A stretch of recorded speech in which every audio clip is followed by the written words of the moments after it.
This is News 8 Now, this morning.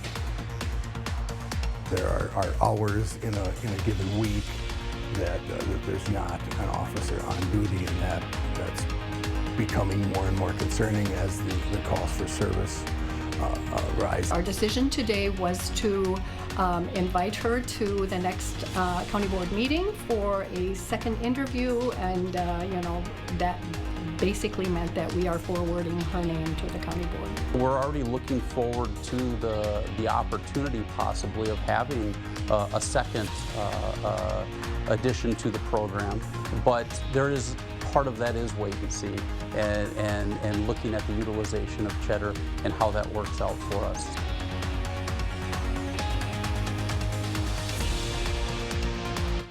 We could just keep that video of Cheddar going for the second hour. But now we'll get to some news and weather this morning. That was your eye-opener. Good morning, everybody. Thanks for watching us on this Thursday morning. I'm Ken Kozrowski, and that's Derek Sibley. Derek, most of us waking up to some snow-covered roads. Might be a little slick out there. Let's get the latest on the weather front. Yeah, that's right, Ken. And we are tracking the snow here coming down, as you mentioned, across the Coulee region. You can see a lot of us dealing with some at least light snow. But let's start here towards the north. Rusk County southward into Chippewa, as well as far as southern Eau Claire County. We're also watching some snow back towards the west into Dunn County as well, pinwheeling its way to the south. A lot of this, though, concentrated across our central zone. So we're talking about areas like Black River Falls there in Jackson County, as well as portions of, or a lot of portions of Trempealeau into La Crosse and also into Monroe County, dealing with some light to moderate snow. We're also dealing with some of that snow affecting across our southern zones this morning, well into Vernon and also into Crawford County. Visibilities are being reduced because of that snow, anywhere between around 1 to 3 miles. So make sure to use those low beam headlights as you make your way out the door this morning. Temperatures are currently into the upper 20s to low 30s. Let's get checked now on your planner here. The rest of the morning does look a little snowy out there, and then we will be looking at that snow ending by the time we reach the early afternoon. The rest of the day looks okay, mainly cloudy skies though, not a whole lot of sunshine at all to work with though, unfortunately, with temperatures well into the 30s and a light northwest wind at around 5 to 10 miles an hour. So Ken, coming up in a bit, we'll talk about the full weather forecast, and we'll also kind of mention when this pattern here we'll get out of this weather pattern. I don't know. I can't talk this morning, but I'll be back. That's all right. We'll see you in a few minutes. Thank you very much, Derek. On the news side of things, a Sparta man convicted of killing his grandfather with an axe will spend the rest of his life in prison with no chance of release. Thomas Aspsetter was also convicted of injuring 2 other family members. Aspsetter's family testified at his sentencing on Wednesday, and as News 8 Now's Emily Haugen explains, they don't believe he deserves to ever be free again. It is one of the most vicious or aggravated crimes that I've seen in 15 plus years. In September, a jury convicted Thomas Aspsetter of using an axe to kill his grandfather and injure 2 others. The horrendous nature of these crimes, I think, is something no one could have anticipated. Prosecutors also say Aspsetter attempted to attack witnesses. One who testified today says she will never fully recover. What he's put us through, I live this every day and every night. Aspsetter's victims and their loved ones attended most of his trial. Today, they came back to court for justice. Violent crime like this, a hideous crime, is something you read about or you see on television. You think it's something that happens to somebody else. And when it happens to your family, it has a very devastating impact. The judge sentenced Aspsetter life in prison with no chance for release. It's hard to find any redeeming qualities to someone that would make those comments about such a horrific act that he committed. The family tells us this sentence will give them some closure. He has showed no remorse over anything. He's guilty and he knows it, and he's going away. It's good. But it can't relieve their pain. It's been that way on a lot of us. It's something that'll never go away from any of us. Thomas Aspsetter did not make a statement at his sentencing. Those who did speak emphasized his lack of remorse at the trial in September. Aspsetter has 20 days to appeal. The La Crosse faithful will have an opportunity to pay respects to the late Pope Benedict XVI. St. Joseph the Workman Cathedral is hosting a memorial service today at 12:10 this afternoon. The cathedral says everyone is welcome to come and honor Pope Emeritus Benedict's life. He was the first pope in more than 600 years to resign from the papacy in 2013. Pope Benedict's funeral has already begun in Vatican City. A Tomah woman is missing, and the Tomah Police Department is asking the public for any information in finding her. Felicia Helgeson has not been seen since Thursday, December 29th. She was last seen in the Tomah area, but may be found in the Fond du Lac area. She has Mark tattooed on her wrist and Eric tattooed on her back. If anyone has any information, they are encouraged to contact Tomah Police. The La Crosse School Board has a record number of candidates for this spring election. News 8 Now's Dua Esrar spoke to the school board president, who has some advice for the community members deciding to run. The number of openings comes after community members rejected the board's nearly $195 million referendum. Board President Juan Jimenez says while he's looking forward to having new perspectives, he has some advice for candidates. Don't focus on just one issue. In spring, voters will elect officials to represent them in local government. We need all of those voices. The school board should reflect our community. For the La Crosse School Board, voters will get the chance to elect 4 people. It's up to a vote for 4 simply because they've had resignations on the board. It's the highest number of openings in 31 years. I think as we get more controversial topics coming up on the ballots, you're going to see more people running. One of the largely debated issues was the board's nearly $195 million referendum. Declining enrollment, the state not funding public education to the appropriate level. Some members of the La Crosse City Council, the county board, and the community spoke out against the referendum. In the midterm election, nearly 69% of La Crosse voters rejected it. School board president Juan Jimenez says the community needs to be a part of the school board to understand these decisions. The community doesn't know what it's like to be an elected official until you sit there.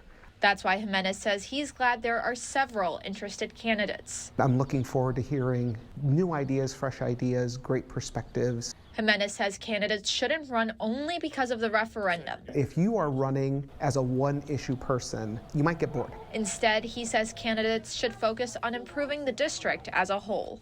9 candidates are running, including former board member Deb Sukla and City Council member Scott Neumeister. Reporting in La Crosse, Dua Esrar, News 8 Now. Thanks very much, Dua. In the meantime, the La Crosse County Executive Committee is recommending the interim county administrator get a second interview to possibly make her interim title permanent.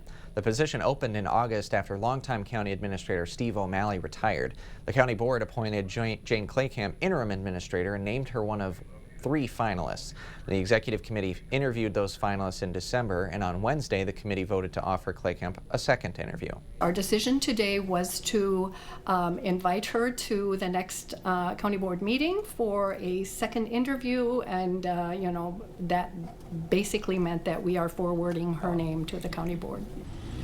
Claycamp is a longtime county employee. She was appointed Associate County Administrator in 2015 and also has served as Interim Health Director and Justice Support Services Manager.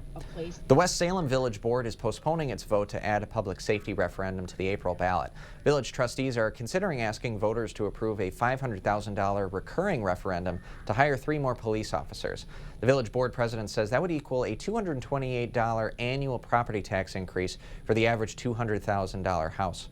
According to the West Salem Police Department, calls for service have doubled within the last 10 years, and current staffing numbers don't allow the department to provide the village with 24/7 coverage. There are hours in a given week that there's not an officer on duty, and that's becoming more and more concerning as the calls for service rise.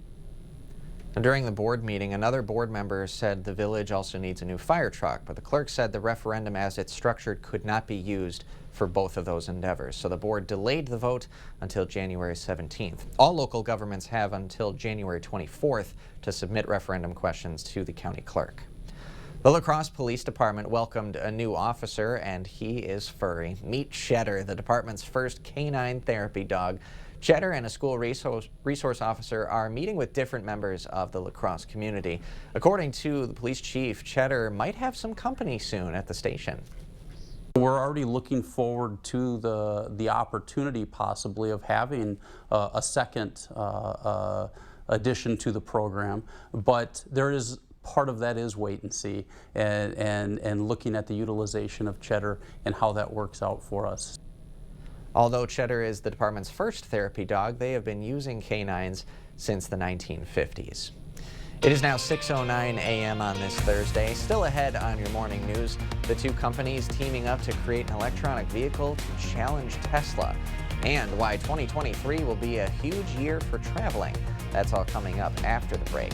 For now, we're sending you to break with something to put the good in your morning. And no, it's not another video montage of Cheddar. This one was a case of mistaken identity that would make anyone excited. Scott Stallings received the invitation of a lifetime when the Augusta National Golf Club sent him an invite to play in this year's Masters. Only problem, this Scott is a real estate agent, not a pro golfer. Realizing the mistake, the Atlanta man reached out to the actual PGA pro, Scott Stallings, on Instagram. And Scott had been anxiously waiting to get his first invitation to the tournament since 2014. No word yet on if the real estate agent will get a pity invite as a spectator. Or maybe you could caddy for him. Scott on Scott at the Masters. Don't go anywhere. More News 8 Now this morning coming up after the break.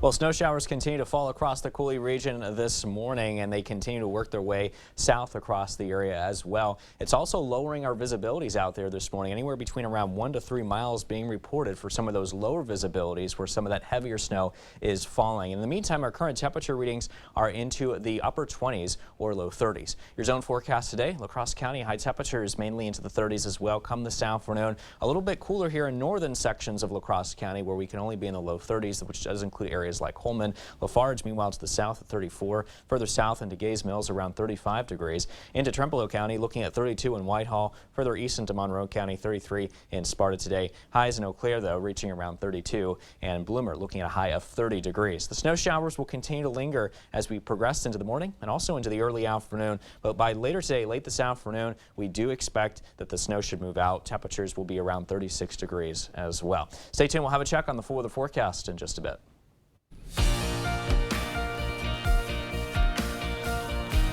General Motors has recaptured the title of top car seller in the U.S. 1 year after losing the crown to Toyota.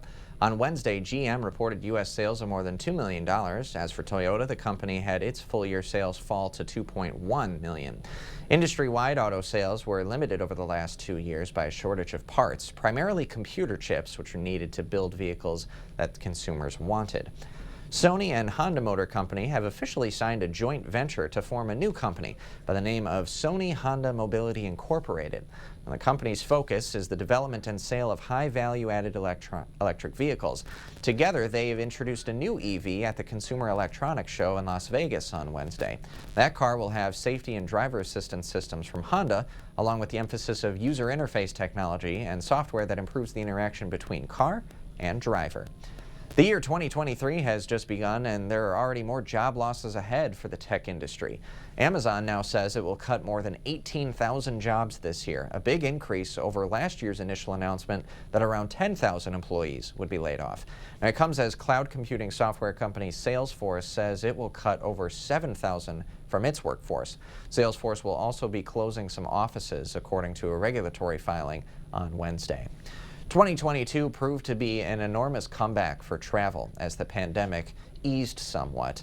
Our CBS News correspondent Wendy Gillette reports on some of the leading projections for this coming year.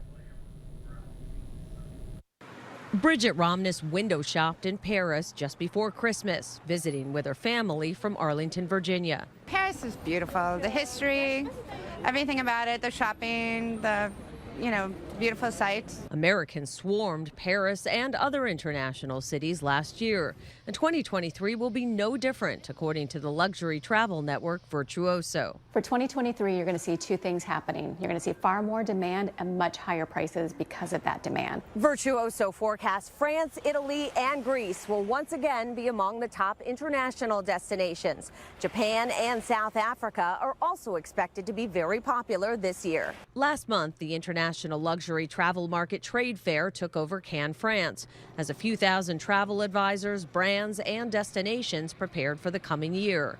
A joint report from ILTM and American Express Travel finds 57% of travelers will spend more. Only 10% intend to cut back. 50% are planning revenge travel to make up for lost time from the pandemic. And 60% of travelers will plan well in advance versus 13% taking last-minute trips, which were common last year. This year we're going to be looking at people really wanting to use travel agents after the pandemic. They want that security. Another trend is more immersive stays. It's why brands like Hyatt are rolling out new programs like Find, which allows World of Hyatt loyalty program members to use points or buy experiences at hotels like a gourmet 6-course tasting meal at a chef's table at the Park Hyatt Paris Vendôme, where we got a special rate. Experiences which are meaningful and which are thoughtful make a big difference. He says it's those experiences that linger in guests' memories and entice them to return. The new Hyatt program currently offers more than 200 experiences that can also be gifted to friends or family. Well, snow showers continue to come down and affect the Cooley region here this morning, but let's start off across our north zones where we're looking at some snow moving its way south across the northern zones this morning, areas into Rusk County, into areas like into Chippewa and also into Eau Claire County, as well as Dunn County this morning, also looking at some snow. A lot of heavier snow focused across our central zones into Jackson, Monroe, La Crosse, Trempealeau, into Buffalo County here too. And further south, we're also looking at the snow coming down into areas like Vernon, also into Crawford County, as well as into portions of southeast Minnesota, northeast Iowa, also looking at that snow here too. This is all really associated with this broad low pressure system moving very slowly off towards the east now. Once that clears out, so will the snow. But in the meantime, the snow is also affecting our current visibility levels, anywhere between around 1 to 3 miles that is being reported. Let's get checked now on the current conditions in La Crosse, and you can see we got snow showers moving through now, 30 degrees, visibility currently at 2 miles. Winds though are looking calm. A check now on the conditions in Eau Claire, also looking at some light snow now moving in from the north. 3-mile visibility is being reported here with north winds at around 7 miles an hour. Current temperatures across the area mainly in the upper 20s to low 30s, but our highs today though should rise into the mid 30s here in many spots. The only exceptions here to the north that only may see the low 30s here this afternoon. Snow showers continue around 7 and then also lingering here, it looks like by noon today, followed by cloudy skies by 4. That will continue into the early evening hours. And as a matter of fact, you'll kind of see this here on Sky Tracker. Notice the scattered activity of snow kind of lingering here through at least the 10 o'clock hour or so. By the early afternoon, it looks like a lot of this is going to come to a close, especially by 4 p.m. later in the day. Cloudy skies, maybe a couple of snow flurries left over in the meantime, and then by this evening, a lot of that is gone, including the flurries, and we're just looking at mainly cloudy skies. At the same time, that will continue overnight tonight, with the temperatures also dropping, because behind that system, we're looking at much colder air moving in from the north, and that's going to allow our temperatures to drop into the teens by tomorrow morning. So you want to make sure that you bundle up out there. We'll be much colder, and that trend will continue into much of the day tomorrow, with temperatures mainly into the teens and low 20s, with under partly to mostly cloudy weather conditions, especially early in the day. A check down your 8-day forecast shows us that we will be looking at temperatures turning much more mild though by this weekend, and also into next week, as highs will climb back up into those low to mid 30s there under partly to mostly cloudy weather conditions. Low temperatures mainly into the teens and 20s though. All right, stay with us though. We're back with much more news and weather still to come on News 8 Now this morning. But for now, we're sending you a break with a look at what happened on this day in history for December 5th. We'll be right back.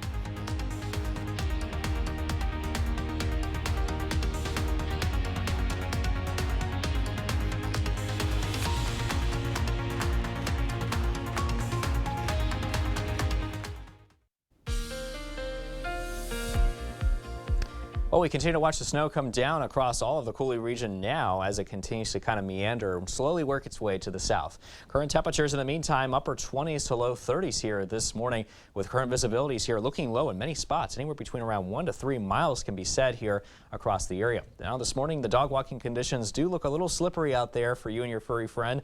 Snow showers continue, and it looks like that trend continues into the early afternoon hours at least before the evening rolls around. And then by that point, all the snow should be long gone, which is cloudy skies and temperatures slowly dropping here outside. Stay tuned though, we'll be back with a check on your commute forecast next in weather. Welcome to the Blitz. The UWL men's basketball team has been away from home for the last 3 weeks. The Eagles haven't played at Mitchell Hall since the middle of December, but they were back in the building Wednesday night looking for their 3rd straight win. 10th ranked Eagles playing host to conference foe UW Platteville. Pioneers off to a hot start. First half, Platteville rolling. Miles Hedinger rattles home the 3. It's 15-2 Pioneers.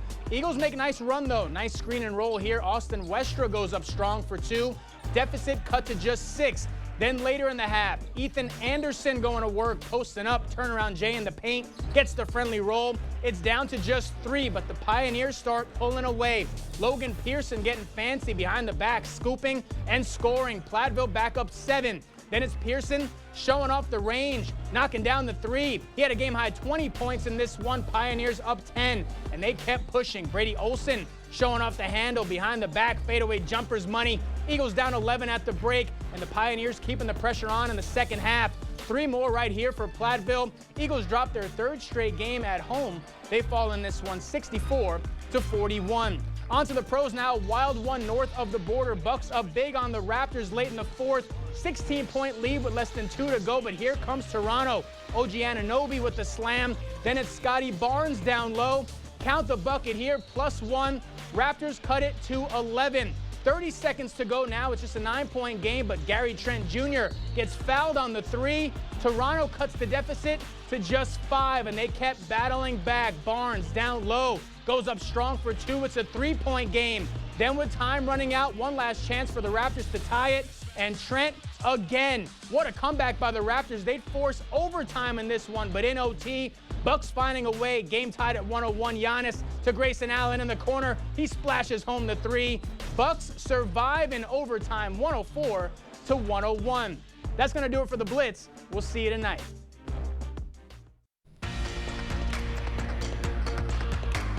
Welcome back to News 8 Now this morning. The Japanese government is offering to pay families to get out of town. The capital of Tokyo is reportedly overcrowded and resources are strained.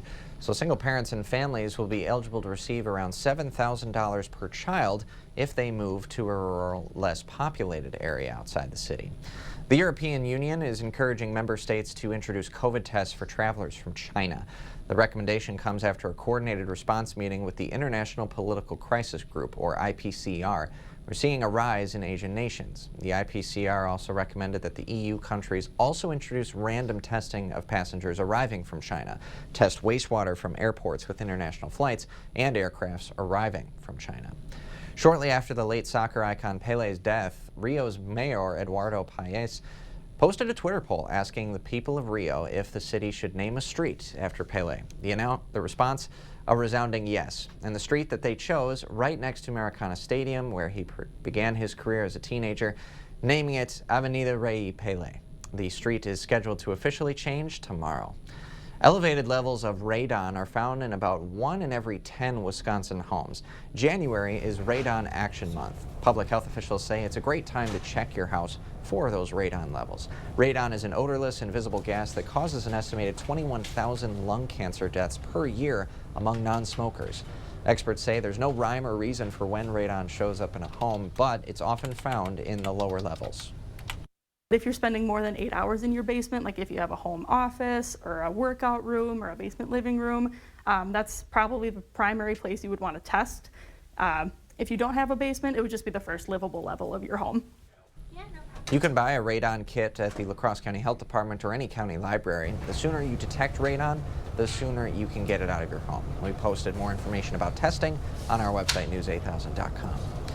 Cases of COVID may be on the rise again thanks to another new variant. Gunderson Health System experts say that the variant could increase hospitalizations.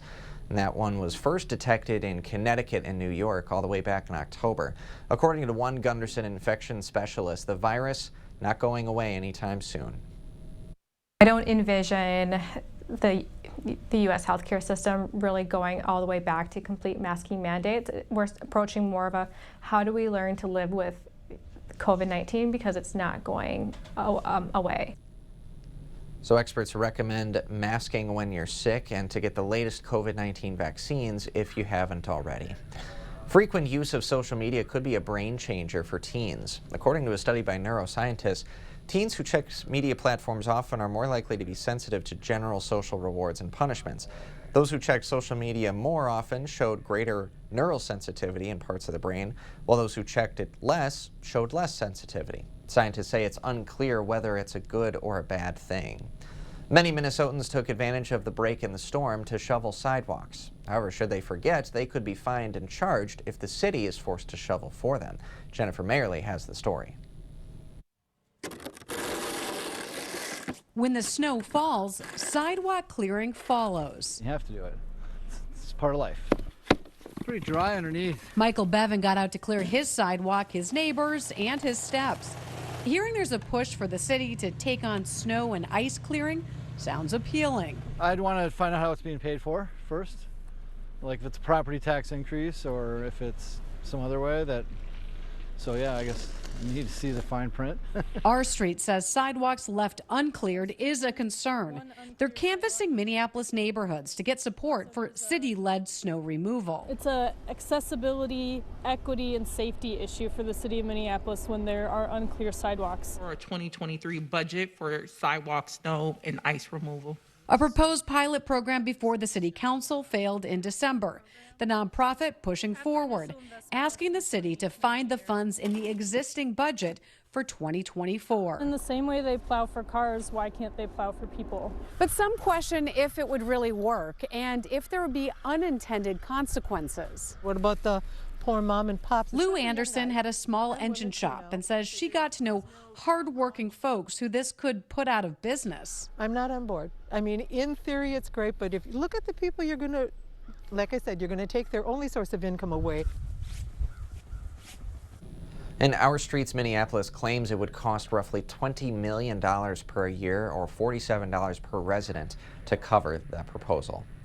In the meantime, Minnesota Democrats are wasting no time getting to work. With their new majorities, the DFL is ready to pass their progressive agenda that previously stalled in a GOP-led Senate. It's the start of a policymaking process that impacts schools, family budgets, health care, and more. One likely to move swiftly, putting abortion rights into law in a post-Roe v. Wade world. We know that the makeup of Supreme Courts at the state and federal level change, and we think it is important to have that right enshrined in Minnesota statute, and that is the legislature's prerogative. Now, the other top proposals: automatic voter registration, clean energy by 2040, paid family and medical leave, and a $3,000 tax credit for families with kids under 5. In a statement, GOP leaders called the DFL agenda, quote, controversial and divisive. For the first time in 100 years, the U.S. House of Representatives wasn't able to pick a speaker in the first round. And after 6 votes in 2 days, the House still doesn't have a speaker. UW-La Crosse political scientist Professor Anthony Chergosky said it has a lot to do with the November election. Now, Republicans have a majority in the House, but it's a very slim margin. And people like Kevin McCarthy can't afford to lose more than 4 in their own party to vote for Speaker. And the person chosen as this Speaker will be responsible for a group of Republicans that may not see eye to eye. You have some Republicans who say, look, let's just do what it takes to keep the lights on. You have other Republicans who say, no, let's play hardball with Joe Biden. There have been 20 hardline Republicans voting against California Representative Kevin McCarthy for the speakership. Chergosky also says the process has the potential to drag on for quite a while. Wisconsin Governor Tony Evers met with the mayors of Wisconsin's 5 largest cities behind closed doors on Wednesday. The mayors of Milwaukee, Madison, Racine, Green Bay, and Kenosha were all in attendance. Evers held the meeting to discuss how the legislature will make changes to how local governments are funded. Cities, counties, towns, and villages are hoping a budget surplus approaching $7 billion will allow freedom to increase funding local governments that they get from the state. Madison mayor said in a statement that the meeting was productive, but did not go into details. In the meantime, the legislature is moving quickly to put an amendment on the April ballot that would make it harder for criminal defendants to get out of jail on bail. The proposal has been around for years, but gained new momentum after the man Darrell Brooks posted bail 2 days before he drove his SUV through the Christmas parade in Waukesha. That parade incident killing 6 and injuring dozens more. Brooks was convicted last month and sentenced to life in prison. Currently, bail is set only as a means to ensure the person returns to court. And the change would allow courts to consider the defendant's past crimes and the probability he or she would flee. The Wisconsin DNR is giving people more time to comment on the proposed wolf management plan. Back in November, wildlife officials released their first wolf plan in almost 25 years. The plan doesn't include a population goal, but instead recommends the DNR monitor the population and decide when to reduce the number of wolves or keep them stable. The agency moved the public comment deadline from January 10th all the way to February 28th now, so you can find a link to submit comments on news8000.com. According to a new report from federal regulators, a 2018 Wisconsin oil refinery explosion was the result of a lack of safeguards. The explosion in Superior injured 36 workers and forced 2,500 residents to evacuate. The U.S. Chemical Safety Board released the final report last week.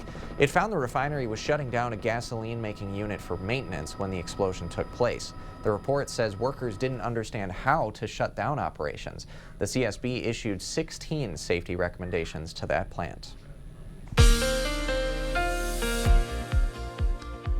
Snow showers are continuing across all the Coulee region this morning, and these are slowly drifting their way towards the south here. Current visibility reports here coming in now are looking low thanks to all the snow, anywhere between around 1 to 3 miles being reported. So make sure to turn on those low beam headlights as you get ready for your morning commute. In the meantime, our current temperatures are into the upper 20s to low 30s heading out the door this morning. Our forecast for today, 36 degrees with some of that scattered snow here lingering early. Cloudy skies later in the day, north-northwest winds 5 to 10. For tonight, though, we drop down to more of a seasonable level, though, with temperatures around 17 degrees and west-northwest winds at 5 to 10 miles an hour. So as you head out the door for that morning commute, get ready for some slippery and snow-covered roadways out here across the majority of the Coulee region, thanks to all the light snow that is continuing to fall. And we'll keep that in the forecast here for the morning commute hours as well. And some lingering light snow is also possible into the lunch hour before it all clears out, just in time for your evening commute, and skies then will just be mainly cloudy. But stay tuned though, we'll have a final check on your full weather forecast. That'll be next in weather. Ken? Thanks very much, Derek. About 20 minutes until the top of the hour. Still coming up in our Buzz Report, the movie star who recently discovered he's related to the real-life Pocahontas. That and more coming up after the break.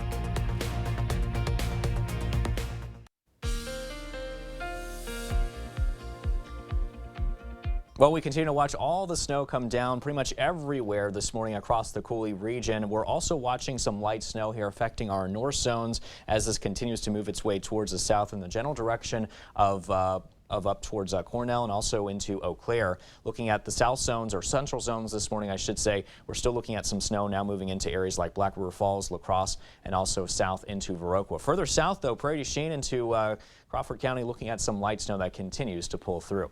And this is still associated with this broad low pressure system that continues to kind of meander across the upper Midwest. But the thinking is that that system is going to slowly start to drift its way towards the east. Meanwhile, the snow in the meantime is definitely lowering those visibilities anywhere between around 1 to 3 miles in many spots. So make sure to brace yourself for that morning commute. Give yourself extra time and also turn on those low beam headlights, because here in La Crosse, we're actually looking at 2 mile visibilities being reported, 30 degrees being the temperature, and some snow being reported here as well. Meanwhile, in Eau Claire, we're looking at some very light snow, 30 degrees as well. Feel like temperatures that are at 24 degrees. Visibilities coming in being reported at around 2 miles. North winds light at 6 miles an hour. Temperatures this morning into the upper 20s to low 30s. We should be reaching the mid 30s though in many spots come this afternoon, but exception here up to the north in Eau Claire and Ladysmith, you will be looking at anywhere between 30 to 31 degrees, which is a lot of us here right now, and also into early this morning too with some of those lingering snow showers, and then cloudy skies for the rest of the day with temperatures mainly into the low 30s here for the most part. So the scattered snow showers continue to kind of pinwheel their way south across the area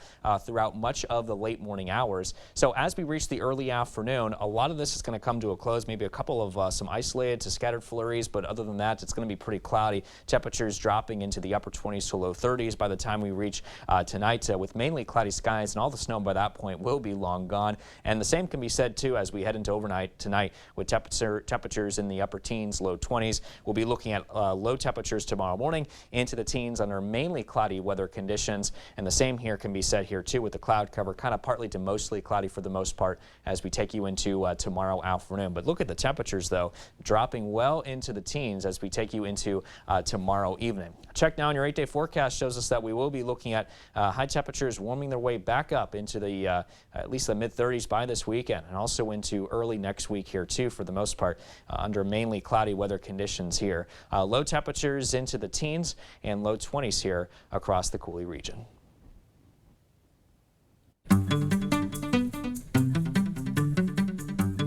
In our Buzz Report this morning, Paramount Studios is being sued for more than $400 million for sexual exploitation of children over the 1968 movie Romeo and Juliet. Actress Olivia Hussey, who played Juliet, was 15 at the time, and her co-star Leonard Whiting, who played Romeo, was 16. Both say they were misled about appearing nude in the film as minors and suffered emotional distress. Now in their 70s, the actors say they also lost out on career opportunities as a result. Paramount, meanwhile, has not commented on the lawsuit. We'll kick off 2023 with a few jump scares. She is a marvel of artificial intelligence designed to be a child's best friend. In the sci-fi thriller Megan, an unbreakable bond takes a frightening turn. Allison Williams stars as a robotics engineer who creates a robot to help care for her orphaned niece. Jenna Davis plays Megan, who says the AI doll will have the audience at the edge of their seats. For me, more so just because it looks so unnerving. Megan arrives in theaters this Friday. American actor Edward Norton has discovered that the real-life Pocahontas is his 12th great-grandmother. The Glass Onion star learned of his family connection to the woman on Tuesday's episode of the PBS genealogical history show Finding Your Roots.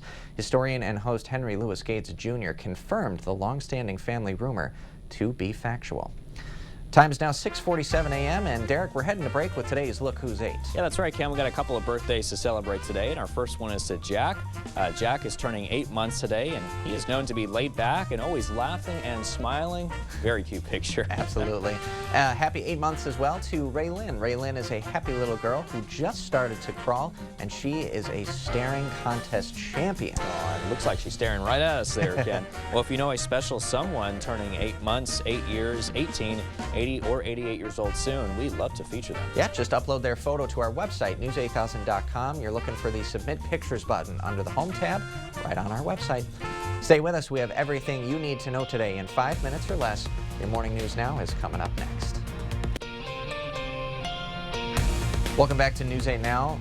Time for your Morning News Now. A Toma woman has gone missing. The Toma Police Department is asking the public for any information in finding 50-year-old Felicia Helgeson. She's not been seen since Thursday, December 29th. Was last seen in the Toma area, but may be found in the Fond du Lac County area.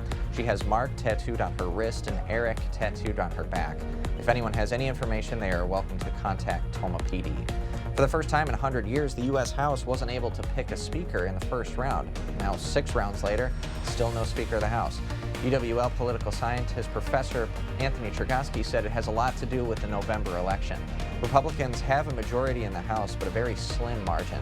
It means the person chosen as House Majority Speaker will be responsible for a group of Republicans that may not see eye to eye. You have some Republicans who say, look, let's just do what it takes to keep the lights on. You have other Republicans who say, no, let's play hardball with Joe Biden. Of course, California Representative Kevin McCarthy, trying to vie for speakership, can't afford to lose more than 4 GOP votes. Currently, he has 20 Republicans hardline voting no against him. Chergosky also says the process has the potential to drag on for quite a while. The La Crosse County Executive Committee is recommending the interim county administrator get a second interview to possibly make her interim title permanent. The position opened in August after longtime county administrator Steve O'Malley retired. The county board appointed Jane Claycamp interim administrator and named her one of 3 finalists. The executive committee interviewed the finalists in December, and on Wednesday, the committee voted to offer Claycamp a second interview. Our decision today was to invite her to the next county board meeting for a second interview, and that basically meant that we are forwarding her name to the county board. Claycamp is a longtime county employee. She was appointed Associate County Administrator in 2015 and has also served as Interim Health Director and Justice Support Services Manager. The West Salem Village Board is postponing its vote to add a public safety referendum to the April ballot. Village trustees are considering asking voters to approve a $500,000 recurring referendum to hire 3 more police officers. According to the West Salem Police Department, calls for service have doubled within the last 10 years, and current staffing numbers don't allow the department to provide the village with 24/7 coverage.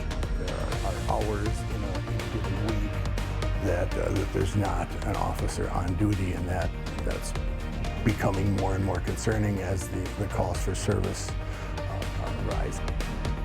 During this last board meeting, another board member said the village also needs a new fire truck. The clerk told trustees they couldn't use the proposed referendum for both, so the board delayed the vote until January 17th. If they want a referendum, they have to get their question in by January 24th. And the La Crosse PD welcomed a new officer, furry friend named Cheddar, the department's first canine therapy dog. Cheddar and a school resource officer are meeting with different members of the La Crosse community. According to the chief, Cheddar might have some company soon at the station. We're already looking forward to the opportunity possibly of having a second addition to the program, but there is part of that is wait and see and looking at the utilization of Cheddar and how that works out for us. I think it'd be a slam dunk. Although Cheddar is the department's first therapy dog, they have been using canines since the 1950s. And the La Crosse faithful will have an opportunity to pay respects to the late Pope Benedict XVI. St. Joseph the Workman Cathedral is holding a memorial service today at 12:10. The cathedral says that everyone is welcome to come and honor Pope Emeritus Benedict's life. Famously, he was the first pope in more than 600 years to resign from the papacy. He did that back in 2013. And he lived in the Vatican Gardens until his death last week. All right, and as you head out the door this morning, keep in mind we've still got some snow falling across all of the Cooley region, really. It looks like around 3 p.m. or so, just after 1 o'clock, we should be looking at some clearing of the snow, maybe a couple flurries, but overall cloudy skies later into the afternoon and also into the evening hours as well, with temperatures into the 30s. So overall, maybe a slightly mild day today, Ken, but hey, it's going to be getting colder tomorrow. Behind that storm system, we've got that cold air rushing in from the north. And after that, it's going to get pretty mild heading into next week again. So at least we have that. No snow next week either. Hey, now that's the headline good news right too. No snow and warmer temperatures. I think we'll take that. Beautiful, absolutely, for sure. Well, don't forget to keep up with the news of the day on our website, news8000.com. And we'll, of course, have the latest updates to today's top stories on News 8 Now at noon. Make sure to have that First Warn weather app as well. Have that in your back pocket, and that'll get you through the day. Definitely. That's Derek Sibley. I'm Ken Kozorowski. Thank you so much for joining us on this Thursday morning, and we'll see you right back here tomorrow morning.